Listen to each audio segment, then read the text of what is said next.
como lo hacen en los tribunales. Clonadores de dinero plástico capturados. Sindicalistas del Congreso afinan puntería y el objetivo es Taracena. Ministerio de Trabajo accionará a favor de empleados de la CID. En el mundo, Colombia no está en la final, pero celebran el fin de la guerra. Y en los deportes, los albicelestes van por la venganza. Esto es el servicio informativo que usted necesita. Buenas noches. Iniciamos con el día 7 en las audiencias por el caso cooptación del Estado. Hoy hablaron de las finanzas de una corporación del exbinomio presidencial y vuelven a contradecir a Juan Carlos Monzón.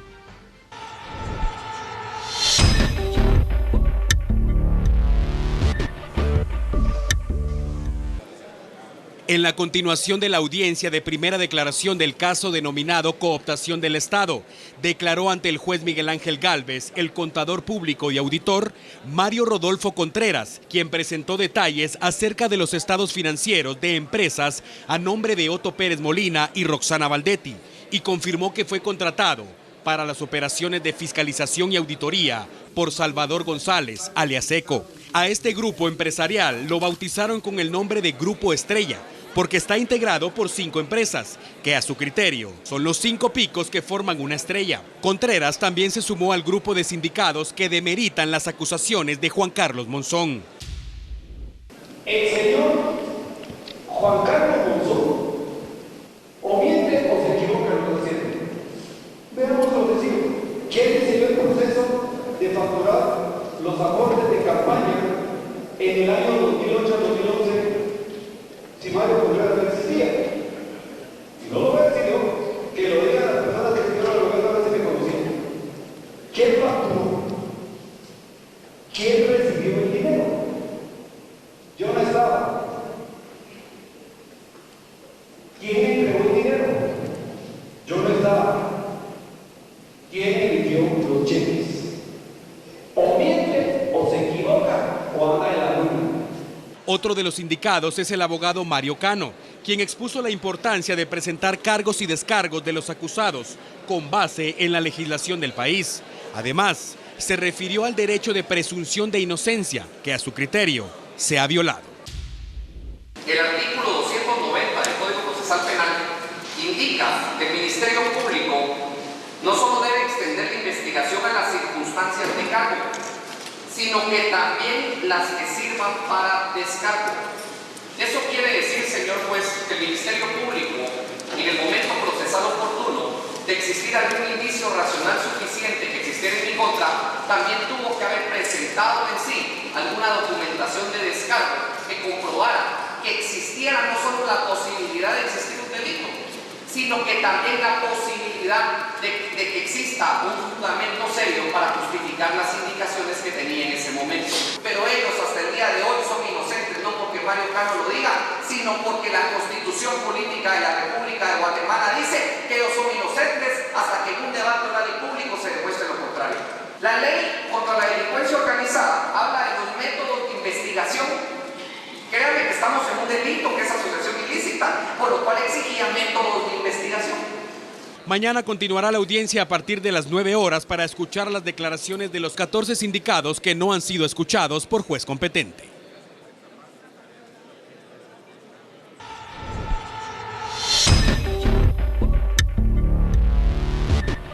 En esta nota registramos un caso poco peculiar en la torre de tribunales. Vea usted y saque sus propias conclusiones. ¿Se trata de acoso o del proceso normal de registro de procesados? Las cosas en la entrada a torre de tribunales cada día están más complicadas. El sistema penitenciario se encarga del traslado de los señalados en el denominado caso cooptación del Estado. Y esta mañana, la protagonista de un incidente que provocó polémica fue la exdirectora del Registro de Información Catastral, Emilia Ayuso. Pero ¿para qué narrar esta noticia cuando todo fue captado en videos? Vea y escuche. No me hagas eso, por favor. Todos los que te pero no me hagas duro. Ni mi marido me toca así. Ok, hasta ahí, hagamos una pausa. Recuerde que estamos en la televisión guatemalteca y nosotros sí llegamos a los 22 departamentos. Y parece que ya es demasiada información. Pero la cosa continuó e incluso hubo un par de golpes, porque supuestamente una uniformada se tomó atribuciones que no le competen. No, si le cayeron, usted me las tiró. La roda, imbécil. Señor. Pero es que me está diciendo ladrona. Respete, imbécil. Ahora la pregunta obligada es, ¿este manoseo se puede catalogar como acoso o simplemente es un registro obligado? ¿Usted qué cree?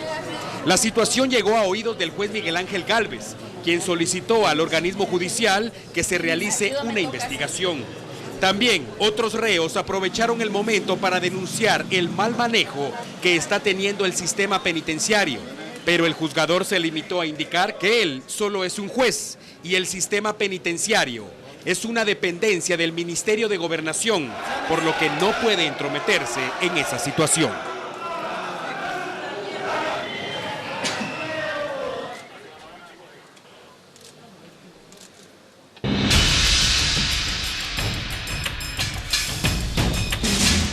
El derecho de presunción de inocencia sigue como tema coyuntural para análisis. A criterio de un analista, en Guatemala se ha tergiversado. La presunción de inocencia está tergiversada y se interpreta de forma contraria.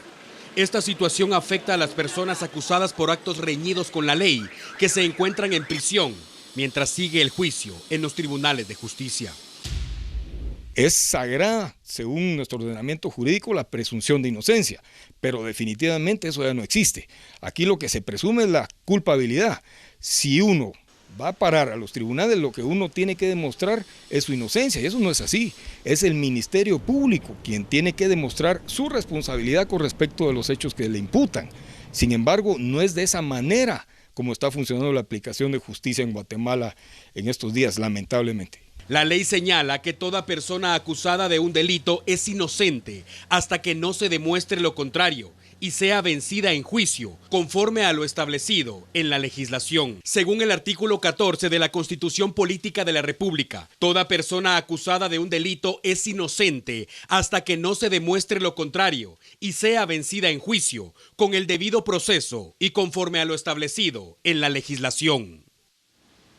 La independencia de la Administración de Justicia también está en la mesa de análisis y para los profesionales en nuestro país es solo una utopía.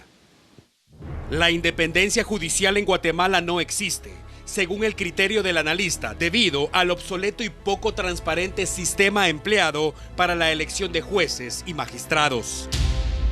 Así debería de ser. O sea, esa carrera judicial hay que vitalizarla, porque si seguimos con esa elección corrupta que se hace a través de la comisión de postulación, estamos mal, pues. Son electos políticamente. Y a estas alturas hemos tenido problemas, hemos visto problemas en la Corte Suprema de Justicia, los magistrados de salas, quienes fueron electos por gente corrupta del Congreso.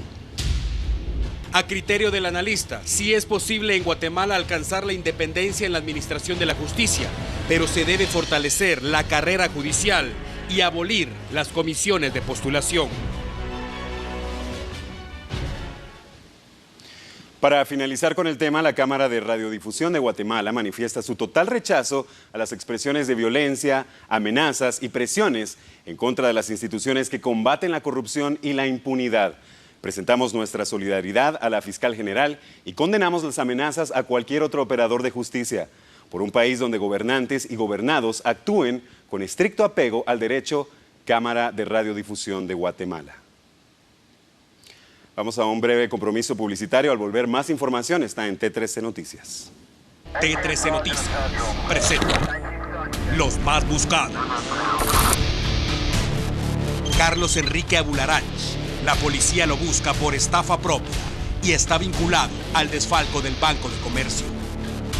Si sabe dónde está, denúncielo.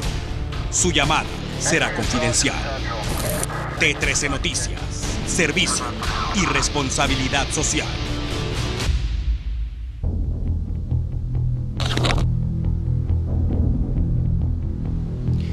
Existen diversas clases de sicarios, pero en esta nota nos referimos a uno que utiliza las redes sociales y los medios de comunicación para descargar sus emociones hepáticas.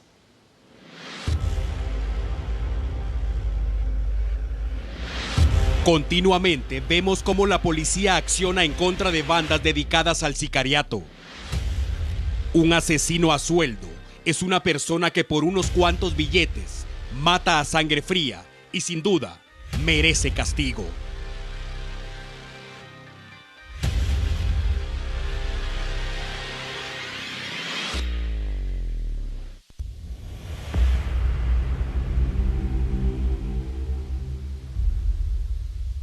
Pero hay que entender que para cometer ese delito no siempre se necesita un arma de fuego. A veces los sicarios utilizan los medios de comunicación y en la actualidad las redes sociales. Ese es el caso del fundador de El Periódico, un medio de comunicación con un tiraje mínimo que es utilizado por José Rubén Zamora para atacar y desprestigiar a todo aquel que él cataloga como su enemigo, aunque la guerra solo estalla en su mente en muchas ocasiones.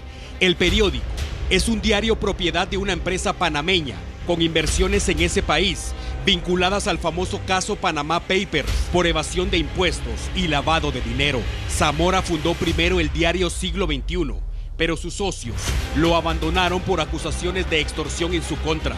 Algunas personas que han sido agredidas públicamente por José Rubén Zamora han arremetido contra él, señalándolo de exigir fuertes sumas de dinero para frenar publicaciones en su contra y lo llaman cobarde, irresponsable. Otros han especulado que se trata de un hombre incapaz de definir su preferencia sexual, que destroza a cualquiera por unos cuantos centavos a través de sus publicaciones, con una escala de valores invertida, pedófilo y un personaje, si es que se le puede llamar de esa forma, que padece los efectos del delirium tremens. En sus publicaciones, José Rubén Zamora evidencia su intolerancia hacia el sexo opuesto. Parece que no soporta a las mujeres. Se escuda en textos y publicaciones sin fundamento alguno.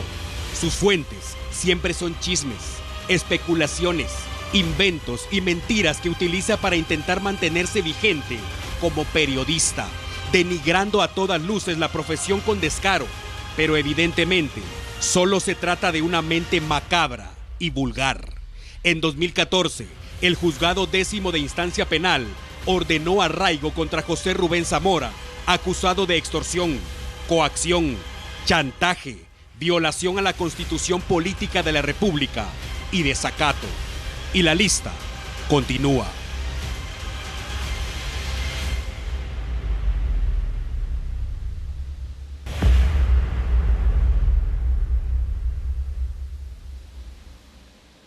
En más información, en Villanueva y la capital capturaron a 2 presuntos integrantes de una banda dedicada a la clonación de tarjetas de crédito.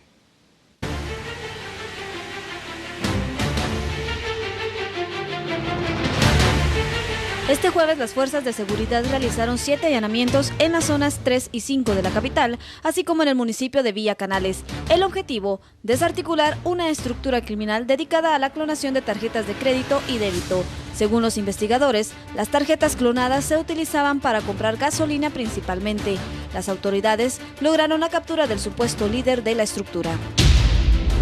Se encontró en los allanamientos un aparato para clonar tarjetas, una gran cantidad de plástico y también se ha capturado al presunto líder, quien es Óscar Alfonso García. Él fue capturado en Villacanales y allí se encontró el aparato que se utiliza para clonar las tarjetas de crédito.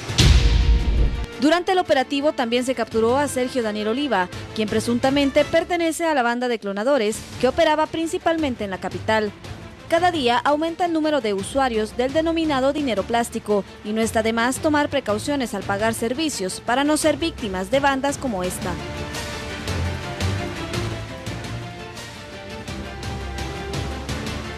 A correr, ordenaron a los directivos de hospitales y Seguro Social para que garanticen el abastecimiento de oxígeno a los pacientes.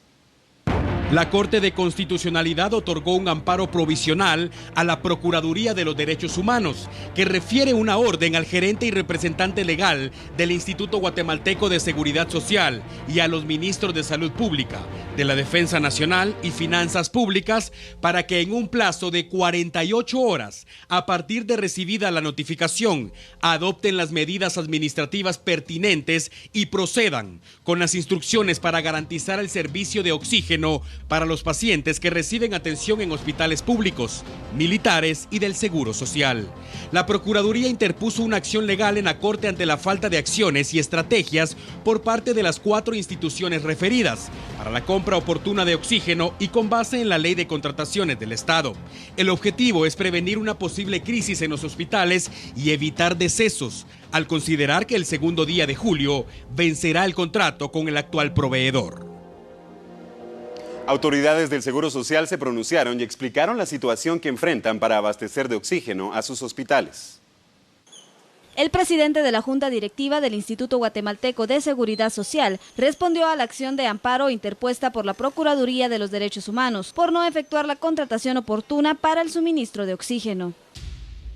Para garantizar el derecho a la salud y a la vida, nosotros planteamos también un amparo ante la Corte de Constitucionalidad y ante los tribunales para garantizar que la empresa que provee estos servicios nos garantice el aprovisionamiento. La empresa que actualmente provee el suministro de oxígeno a la red hospitalaria finalizará su contrato el 2 de julio próximo. Sin embargo, la adjudicación del nuevo proveedor sería hasta en agosto, lo cual representaría un desabastecimiento de oxígeno por más de un mes.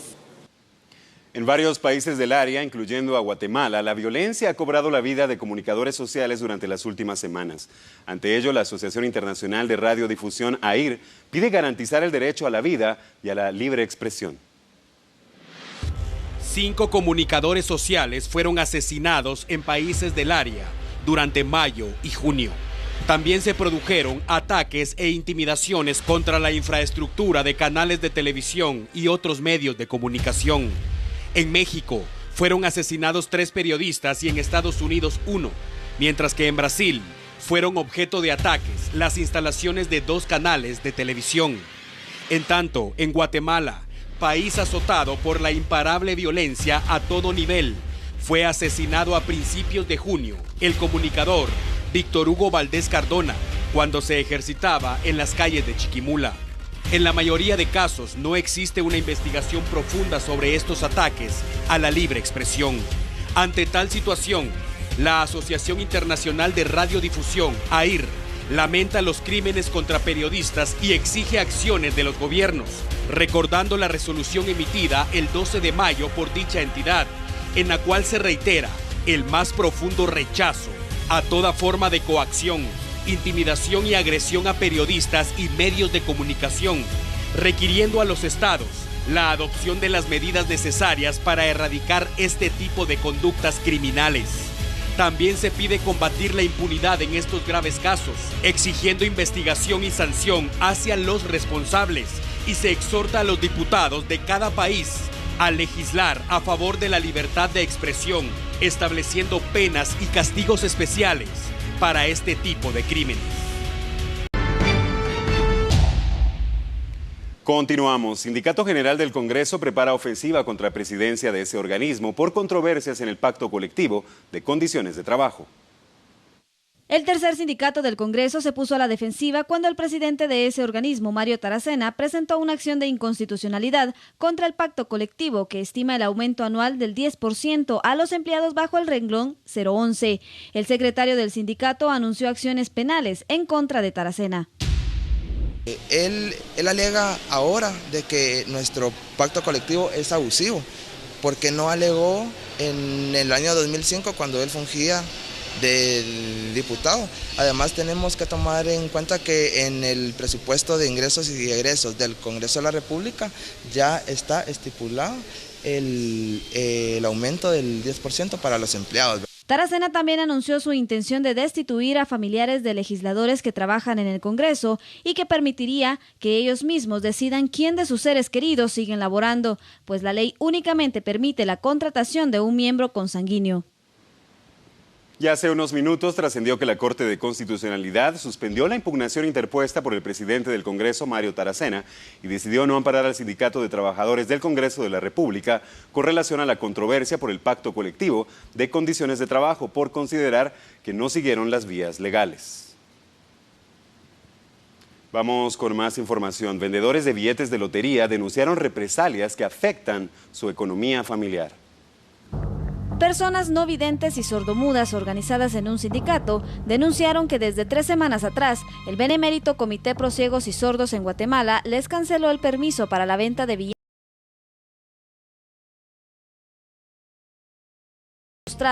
por un requerimiento que, según aducen, está fuera del reglamento.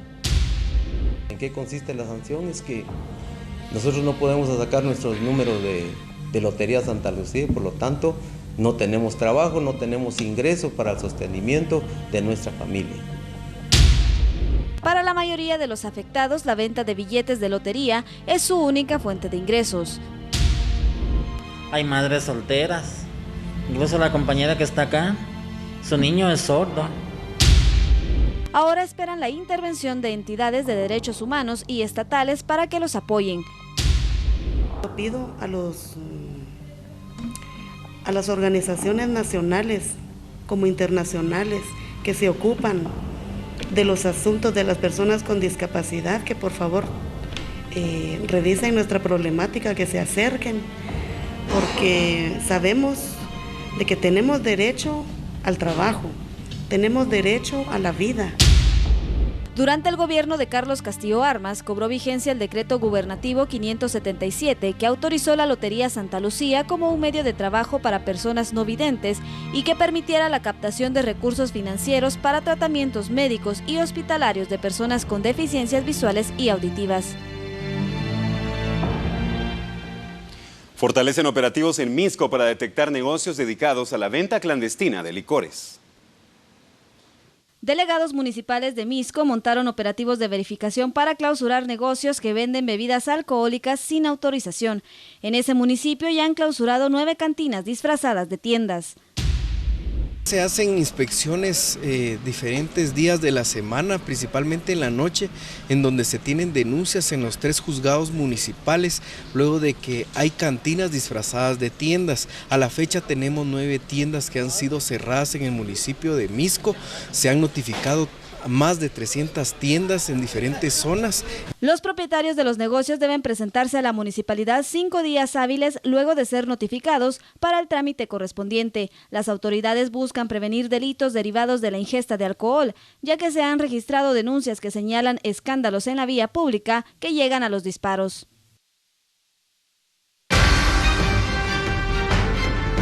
Continuamos en T13 Noticias. Trabajadores de la CIT comienzan a fortalecer las esperanzas para recibir el pago de salarios atrasados. Al parecer, los trabajadores de la Superintendencia de Telecomunicaciones recibirán apoyo para apresurar el pago de sus salarios atrasados que ya llevan 6 meses. Además, la CIT podría recibir una sanción económica por incumplimiento al haber ignorado las medidas de prevención sugeridas por la Inspección del Ministerio de Trabajo. Y por eso es que nosotros no discriminamos entre si el empleador es estatal o si el empleador es privado. Nosotros debemos respetar los derechos laborales de todos los trabajadores, es el mandato que nos da la Constitución, es el mandato que nos da la ley del organismo ejecutivo y en ese sentido lo tenemos que aplicar. Lamentamos que sea también a nivel estatal, no obstante, no podemos hacernos de que no vemos o que no actuamos. Debemos actuar y debemos actuar contundentemente, no importando de qué sector sea el empleador. Los empleados de la CIT, a pesar de la falta de pago, fueron responsables y cumplieron con sus funciones, pero ante la crisis económica para ellos y sus familias, solicitaron apoyo por medio de acciones legales. El sistema penitenciario de nuevo está en el ojo del huracán. Esta vez se trata de la muerte de 2 reos del preventivo para varones de la zona 18. Los reclusos estaban en el sector 11, donde permanecen bajo resguardo los integrantes de la Mara 18. Según las autoridades, se trata de Víctor Fernando Silvestre Flores, de 24 años, y César Ernesto García Méndez, de 21. No es la primera vez que ocurre algo como esto y en ocasiones anteriores los integrantes de la Mara 18 con descaro han aceptado haber cometido los crímenes contra quienes no acatan sus reglas. Vamos ahora a la aldea Tojocás en Jalapa porque un pitbull atacó a un perro de raza pequeña y a su propietaria, quienes caminaban frente a la propiedad en la que se encontraba el pitbull. Carolina Rivas resultó con una herida en la pierna derecha y señaló que soltó a su perro para evitar seguir siendo mordida. Rivas y su hermana fueron trasladadas a un centro asistencial. La víctima manifestó que los dueños dejan salir al perro y no es la primera vez que ataca a una persona. En esta ocasión, la víctima mortal fue el perro de Rivas, pero de no tomar medidas podría llegar a más. Continuamos en el departamento de Jalapa y es que 2 hermanos fueron asesinados a tiros, presuntamente eran originarios de la capital. Este caso es impactante y merece la atención de las autoridades de Jalapa. Preste atención, en la cabecera departamental anoche fue abatido a tiros Carlos Enrique González de 25 años. Tenía esposa, quien indicó que llegaron hace 8 días a ese lugar, procedentes de la zona 12 capitalina, barrio La Reformita. Con ellos llegó también su cuñado, Emilio Josué González, de 23 años. La mujer indicó que los hermanos salieron de la vivienda sin darle mayor explicación y horas más tarde fue notificada sobre el asesinato de su esposo. Pero la historia para esta familia se oscureció más esta mañana. La policía confirmó la localización del cadáver del segundo hermano. Fue abandonado en una finca, a un lado de una carretera de terracería y también presentaba heridas de proyectil de arma de fuego. 2 hermanos asesinados en menos de 24 horas y por supuesto, una de las primeras preguntas que debe responder la policía es ¿por qué abandonaron la ciudad para vivir en Jalapa? Lugar donde los esperaba la muerte.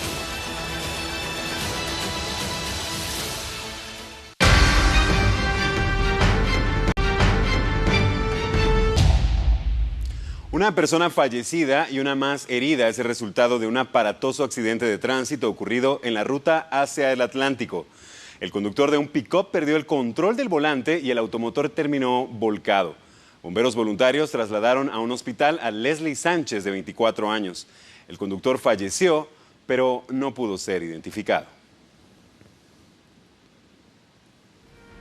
Gracias por habernos acompañado. Queda usted bien informado. Recuerde, mañana a las 21 horas tenemos una cita acá en Canal 13 con T13 Noticias. Feliz noche y hasta pronto.